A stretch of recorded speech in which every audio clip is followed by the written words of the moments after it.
जब हम super heroes के बारे में बात करते हैं या फिर जब हम सुपर हीरोज़ के बारे में सोचते हैं तो हम क्या कल्पना करते हैं? एक super powered being, supersonic speed से उड़ने वाला, या एक केप क्रूसेडर जो अंधेरी परछाइयों में छिपकर हम पर नजर रख रहा है, या एक वेब स्विंगिंग अजाइल बीइंग जो हमारी इमेजिनेशन से परे एक्रोबैटिक मैनूवर्स परफॉर्म करने की क्षमता रखता है, या फिर एक मामूली बंदा जो अपनी रिसोर्सेज का इस्तेमाल करके ये फैसला करता है कि वो दुनिया को सुरक्षित रखेगा। हाँ, दुनिया को सुरक्षित रखेगा। जिस दुनिया में हम रहते हैं उसकी सुरक्षा करना, ये सभी सुपर हीरोज की फोकल पॉइंट होती है कि हम जिस दुनिया में रहते हैं उसे सुरक्षित रखें, इंसान और उसकी इंसानियत को बचाएं। ये वो थीम है जो इतना यूनिक बनाता है एक हीरो को, इसका नाम है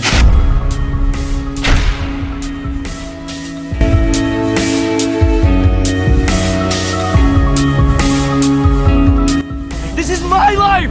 These are my people.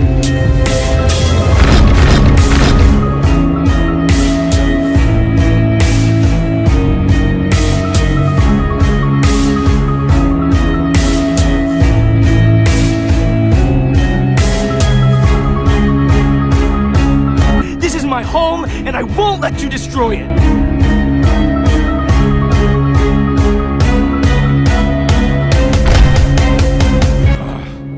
Why did you make me do this?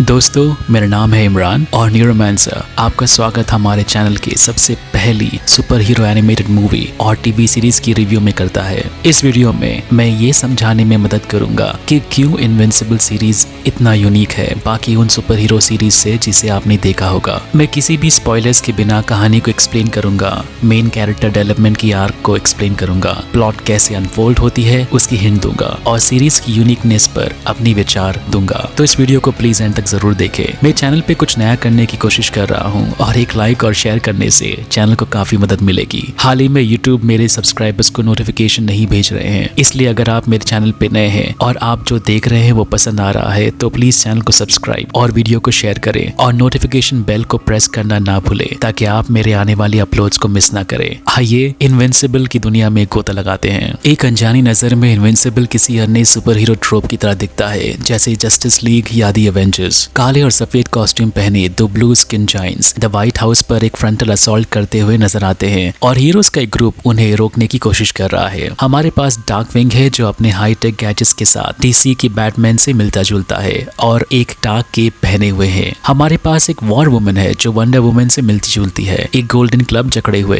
Aquarius जो अटलांटिस का राजा है, एक्वामैन के समान है, वो एक मछली की आकार का एक इंसान है। मार्शियन मैनहंटर और ग्रीन लैंटर्न की नॉकआउट्स भी यहाँ मौजूद है और ये सब गार्जियंस ऑफ द ग्लोब कहलाते हैं। और हाँ, जहाँ तक सुपरमैन का सवाल है, हमारे पास ओमनी मैन है जो गार्जियंस ऑफ द ग्लोब का हिस्सा नहीं है लेकिन जो अलग से ग्रुप को ओवरसी करता है बाहर से। अगर सिचुएशन आउट ऑफ कंट्रोल हो गई तो वो उस ग्रेइंग मूंछों वाला सुपरमैन है जिसकी सुपरमैन के फैंस ने एक बार सपना देखा था जस्टिस लीग में। ओमनी मैन जेके सिमंस द्वारा वॉइस्ड है और उसे नोलन के नाम से जाना जाता है जब वो एक सुपरमैन नहीं होता है। और नोलन 17 सालों से डेब्रा उसकी पत्नी के साथ रहता है, अपने बेटे मार्क के साथ, पर उसकी अस्तित्व एक फार अवे प्लैनेट विल्ट्रम से आती है। सुपरमैन जैसा ओमनी मैन एक एलियन है और विल्ट्रम प्लैनेट से उसे काफी प्यार है। विल्ट्रमाइट्स को सुपर ह्यूमन एबिलिटी से नवाजा गया है और उन एबिलिटीज का इस्तेमाल करके गैलेक्सी में मौजूद प्लैनेट्स की रक्षा करने का काम सौंपा गया है। नोलन को पृथ्वी दी गई थी और वो किसी दिन इसे अपने बेटे को देने की योजना बना रहा है। एपिसोड 1 शुरू होने पर नोलन के बेटे को अभी तक अपने पिता की शक्तियां इनहेरिट नहीं हुई है, लेकिन उसे धीरे धीरे पता चलता है कि उसे वो शक्तियां मिलने लगी है। विल्ट्रमाइट्स शुरुआत में कभी भी शक्तिशाली नहीं होते हैं और उनकी उम्र जितनी ज्यादा होती है वो उतने ही शक्तिशाली होते जाते हैं। मार्क के लिए उसके पिता ओमनी मैन के लेवल तक पहुंचने के लिए उसे कम से कम कुछ सेंचुरीज तक इंतजार करना पड़ेगा। एक बार जब मार्क की सुपर पावर्स धीरे धीरे आने लगती हैं, तो नोलन उसे वो सब कुछ सिखाना चाहता है जो एक सुपर हीरो बनने के लिए जरूरी है और उसे उन कठिन चॉइसेस को समझने में मदद करेगा जो उसे एक दिन लेना पड़ेगा। मार्क को ये तय करना है कि अपनी प्रेमिका एम्बर रीडर को अपने सुपर हीरो ऑल्टर ईगो के बारे में बताए या फिर नहीं बताए, या फिर सही समय कब है जब वो बताए। ये एक ऐसा teenage super hero character progression है जिसे सभी सुपर हीरो कॉमिक्स और टीवी सीरीज में हम देखते हैं, चाहे वो स्पाइडरमैन और मैरी जेन वॉटसन हो या सुपरमैन और लुइस लेन हो।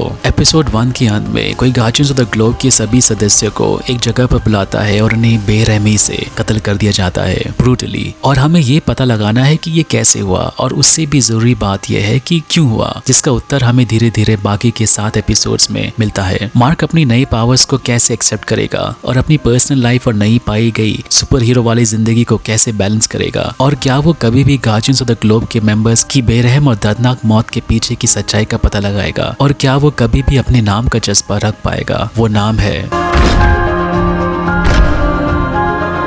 खैर, सवाल यह है कि आपको इनविंसिबल क्यों देखना चाहिए। वेल, ये सिंपल है, आपने कभी भी ऐसा शो नहीं देखा होगा। हाँ, अमेज़न की द बॉयज में कुछ सिमिलर कॉन्सेप्ट है जहाँ super heroes benevolent God like प्राणी नहीं है जिसकी हम कल्पना करते हैं, लेकिन इनविंसिबल इस थीम को इससे जरा आगे लिए जाता है। चाहे वो कहानी की प्लॉट हो, डायलॉग्स की डिलीवरी हो, कैरेक्टर प्रोग्रेशन हो, या यहाँ तक कि सीजन की कंक्लूजन हो। मैं ये नहीं कह रहा हूँ कि बॉयज उतनी अच्छी शो नहीं है, पर इनविंसिबल ये थोड़ा बेहतर करता है। सबसे पहली बात, ये एक लाइव एक्शन सीरीज नहीं है, ये एक एनिमेटेड सीरीज है और इसमें एक अलग एनिमे स्टाइल है। एनिमेशन स्ट्राइकिंग है और एक्शन काफी एक्सेलरेटिंग है। ये काफी वायलेंट है, सही मानिए, गोरी है, और ऐसा ब्लड और गोर मैंने पहले किसी भी सुपर हीरो मूवी या एनिमेटेड सीरीज में नहीं देखा। एक्शन ब्रिलियंटली कोरियोग्राफ्ड है, एक शानदार तरीके से। अगर कोई सुपर हीरो किसी विलेन से लड़ रहा है तो सिर्फ 1 या 2 मूव सेट्स नहीं किए जाते हैं। एक्चुअली 4 से 5 मिनट के एक्शन ओरिएंटेड सेगमेंट्स होते हैं जो एक सेटिस्फाइंग कंक्लूजन तक पहुंचते हैं। और हाँ, ये ब्रूटली सेटिस्फाइंग है और सीरीज काफी रियलिस्टिक लगता है। उदाहरण के लिए, जब इनविंसिबल अभी भी अपनी शक्तियों की समझ हासिल कर रहा होता है, वो एक एलियन इन्वेजन के बीच एक बूढ़ी औरत को बचाने की कोशिश करता है, और चूंकि वो तेज गति से उड़ रहा है, वो उसे बचाने के लिए अपनी फ्लाइट की लैंडिंग कंट्रोल नहीं कर पाता जब उस बेचारी बूढ़ी औरत को बचा रहा होता है, और बाद में समझता है कि रेगुलर इंसान उसके जैसे नहीं है। वो लैंडिंग की इम्पैक्ट को सस्टेन नहीं कर पाती है और उसके शरीर की लगभग हर हड्डी टूट जाती है, जो कि सोचने के लिए भी डिप्रेसिंग है। ये गंभीर क्षण है हमारे लीड एक्टर के लिए। वॉइस एक्टिंग, जैसे मैंने कहा था, टॉप नॉच है और performance is commendable. Attention to detail एक ऐसी चीज है जिसे मैंने अप्रिशिएट किया। एक सीन है जहां एक लड़ाई के दौरान कोई ओमनी मैन की आंखों को उंगलियों से बाहर निकालने की कोशिश करता है, और सीजन के बाकी के एपिसोड्स में उसकी आंखें खून से लथपथ रहती है। रंगों की ब्रिलियंस में, ऊंचे पर्वतों में, चौड़े खेतों में, बुदबुदाती लावा में, वीराने अंधेरों में, और लार्जर देन लाइफ विलन्स और हीरोज के बीच एक शादी की टूटने की, एक पिता और बेटे की बॉन्ड की, एक कमसिन प्यार की, और एक पहचान की तलाश करते इनविंसिबल की एक बहुत ही पर्सनल कहानी यहाँ आपको मिलेगी। और मार्क के सुपर हीरो नाम इनविंसिबल को हमेशा टेस्ट किया जाता है क्योंकि वो अपने पिता जैसा पावरफुल नहीं है, और हर लड़ाई में, हर जंग में वो बुरी तरह से पीटा जाता है, और वो ये साबित करता है कि वो फिजिकली रूप से नहीं बल्कि मानसिक रूप से, मेंटली रूप से इनविंसिबल है। मैं इनविंसिबल को जितना रेकमेंड करूँ उतना कम है। आपको ये समझाने के लिए और समझने के लिए इसे देखने की जरूरत है कि ये इतना अच्छा क्यों है। ऐसे ही सुपर हीरो एनिमेटेड मूवीज और टीवी सीरीज की रिव्यू देखने के लिए चैनल को सब्सक्राइब करें और बेल नोटिफिकेशन को इनेबल करना ना भूलें। शुक्रिया।